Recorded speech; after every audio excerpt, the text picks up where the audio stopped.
Hi friends, welcome to my channel voice of Vishnuvardhan. Friends, మీకు తెలిసిందిగా లక్నో వేదికగా Lucknow super Giants versus Mumbai Indians match జరుగుతున్న match అప్పుడు toss గెలిచి bowling తీసుకుంది ముంబై.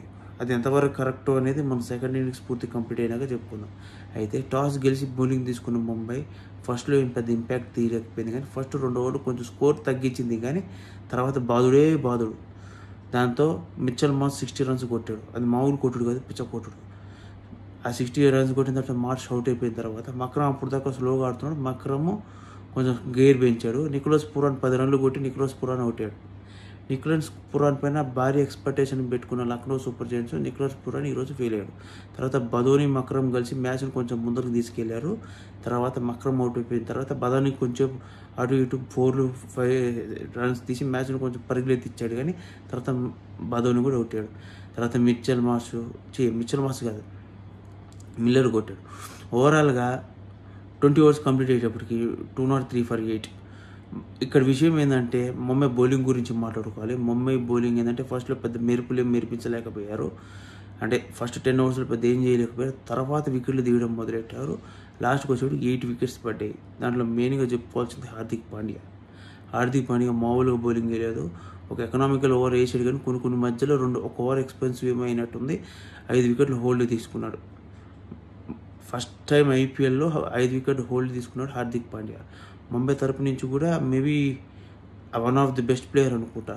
సో ఆ రేంజ్ బౌలింగ్ చేశారు ముంబై వాళ్ళు. కానీ ఏంటంటే ఇక్కడ మిడిల్ ఓవర్స్లో తర్వాత వేరే బౌలర్స్ ఎక్స్పెన్సివ్ అవ్వడం వల్ల మ్యాచ్ 200 స్కోర్ మ్యాచ్గా తయారైపోయింది. అయితే ఇప్పుడు 200 స్కోర్ అక్కడ చేంజ్ చేయగలుగుతారా ఆ స్టేడియంలో అంటే డౌటే. లాస్ట్ మ్యాచ్లో పంజాబ్ వాళ్ళు పిచ్చగొట్టుడు కొట్టాడంటే వాళ్ళు భయంకరమైన ఫామ్లో ఉన్నారు. ఇక్కడ ఎవడు ఫామ్లో లేరు. వికెట్లు కోల్పోవడమే పెద్ద పర్యాపంగా ఉన్నారు వీళ్ళు, ఎవరు ముంబై వాళ్ళు.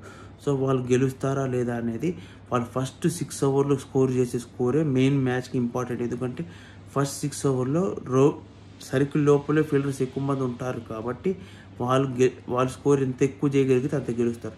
ఫస్ట్ పవర్ ప్లేలో చేయలేకపోతే తర్వాత ఇంకా మ్యాచ్ కొంచెం టఫ్ అయిపోద్ది, కొట్టడం కొంచెం కష్టం.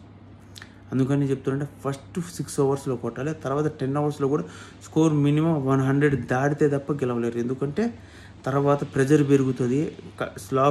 డెత్ ఓవర్స్లో ఇంకా టిపికల్ అయిపోద్ది మ్యాచ్. దాన్ని బట్టి మనం ఆలోచించుకోవాలి ఎంతవరకు స్కోర్ చేయగలుగుతాం 6 ఓవర్స్లో ముంబై వాళ్ళు. సో ముంబై బ్యాటింగ్ బట్టి వాళ్ళ విన్నింగ్ ఛాన్సెస్ ఆపర్చునిటీస్ బాగున్నాయి. వాళ్ళు ఫస్ట్ 6 ఓవర్స్లో చేసే బ్యాటింగే వాళ్ళ మ్యాచ్కి మెయిన్ ఇంపాక్ట్ చూపించేది, లేకపోతే లేదు. తర్వాత ఇలా బౌలింగ్ గురించి మాట్లాడుకుంటే లక్నోలో బౌలర్స్ ఉన్నారు. శార్దుల్ ఠాకూర్ కానీ ఆవేష్ ఖాన్ కానీ ఉన్నారు. వాళ్ళు డిఫెండ్ చేయగలుగుతారా? ఎన్ని వికెట్లు తీస్తారు? ఫస్ట్ 6 ఓవర్స్లోనే వికెట్లు తీయగలుగుతారా? 2-3 పవర్ ప్లేలో 2-3 వికెట్లు తీస్తే ఇంపాక్ట్ క్రియేట్ చేయొచ్చు. నిన్న సన్ రైజర్స్ మ్యాచ్లో కూడా ఫస్ట్ ఇంపాక్ట్ ఎట్లా క్రియేట్ అయిందంటే ఫస్ట్ 6 ఓవర్స్లో 4 వికెట్స్ పడిపోవడం వల్ల 120కి రిస్ట్రిక్ట్ చేసి భయంకరమైన విన్ సాధించారు కోల్కతా నైట్ రైడర్స్. ఆ మ్యాచ్ వీళ్ళకి రీక్రియేట్ చేయగలుగుతారా లేదా అనేది మన మ్యాచ్ చూసి తెలుసుకోవాలి.